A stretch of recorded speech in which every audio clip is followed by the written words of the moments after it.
عورتوں کی طبیعت کیسے ہوتی ہے؟ پیارے نبی صلی اللہ علیہ وآلہ وسلم کا حیران کن والا جواب۔ عورتوں کی طبیعت کیسے ہوتی ہے؟ حضرت محمد صلی اللہ علیہ وآلہ وسلم کا حیران کن جواب۔ حدیث نبوی صلی اللہ علیہ وآلہ وسلم ہے۔ دوستو، آپ لوگوں سے گزارش ہے کہ میرے چینل کو سبسکرائب کر لیں۔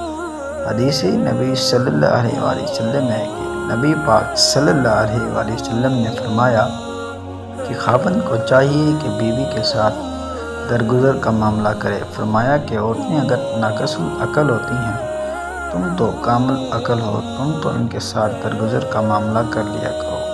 نبی اکرم صلی اللہ علیہ وسلم نے ارشاد فرمایا، عورتوں کا کوئی حال نہیں، ان کے بغیر صبر بھی نہیں ہوتا۔ جو نرم ہوتا ہے اس پر غالب آ جاتی ہے، جو سخت طبیعت کا ہوتا ہے وہ اس کے اوپر غالب آ جاتا ہے۔ پھر نبی اکرم صلی اللہ علیہ وآلہ وسلم نے ارشاد فرمایا، میں چاہتا ہوں کہ میں نرم مزاج رہوں اگرچہ مغلوب ہو جاؤں، میں نہیں چاہتا کہ میں سخت طبیعت کا بن کر غالب آ جاؤں۔ سبحان اللہ، سبحان اللہ۔